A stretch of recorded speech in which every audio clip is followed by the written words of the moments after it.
I had such a great reaction to the video of me interviewing Elton John back in 1989, I thought I'd show you one we did even earlier than that, in 1986, 21 years ago. We've been friends for 40 years now, and I'd like you to decide which is the most outrageous old queen as you watch me talking to Elton in Entertainment USA in Maui, Hawaii, 21 years ago.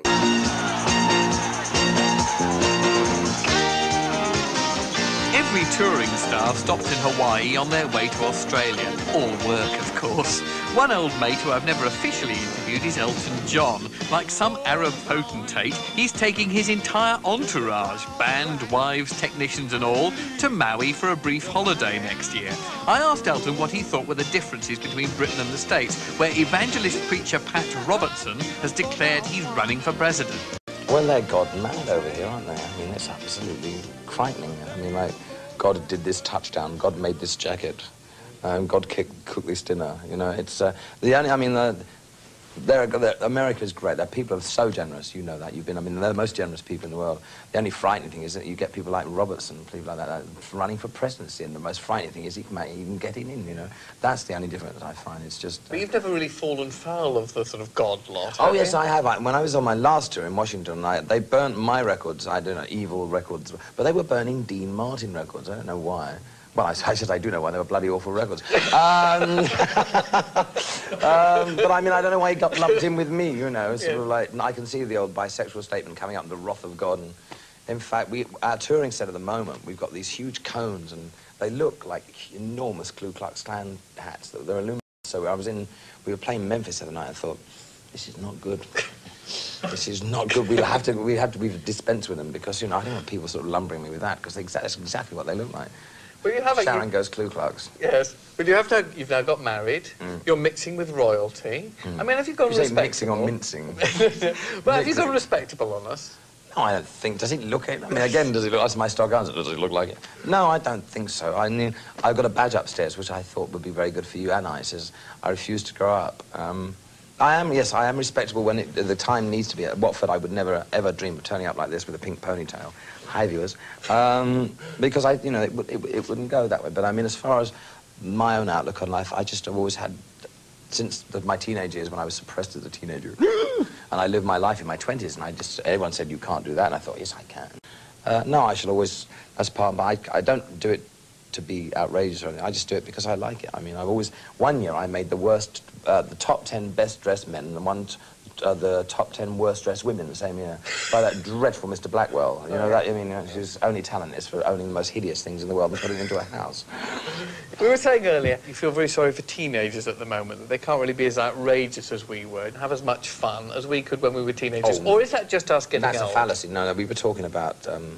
Actually, what we were talking about was the AIDS scene, about gay people who are younger, and how it, you know, how frightening it must be for them to come out anyway. It's always a terrible torment for gay people to come out. But for gay kids, it missed me like doubly. I mean, it's just awful. I'm very committed to the AIDS thing. If I'm going to do charity things, I would try and concentrate on doing things like that.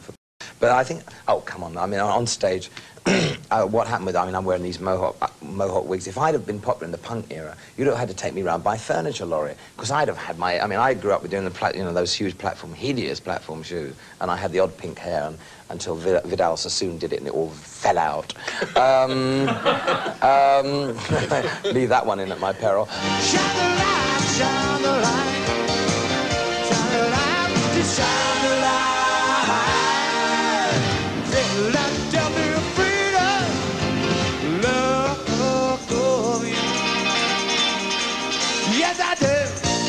If you're British, you can get away with it, though, because you're British, because they like British. But if Americans try and do it, kind of like, you know, they've never really been successful at producing a visual act, have they, really? Apart from Prince, who's not that outrageous. Yeah, exactly.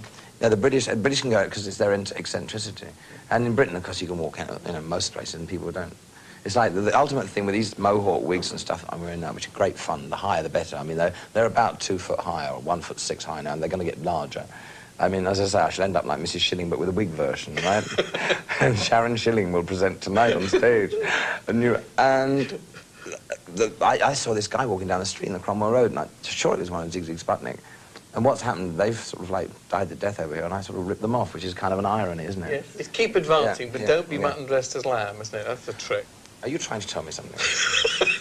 Sitting here like Jar Jar Gabor, right? Yes, Darling, Gabor I'm my sisters. darling. Yeah. Yes. Yes. What about movies? Do you think you're getting into movies? Well, unless they...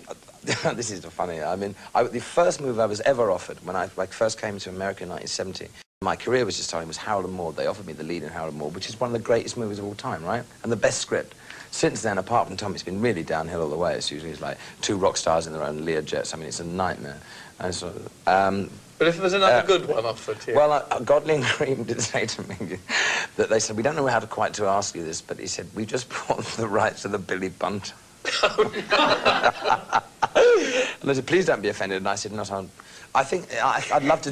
Well, if you like, I went can into my caravan and cried my eyes out. I think you'd be a good Billy Bunt. I would, that's the trouble. No, thank you. Yes, I do. Philadelphia freedom. I love, love, love. Yes, I do. Philadelphia freedom. Love, love, love. Yes, I do. Philadelphia freedom. I love, yes, I do.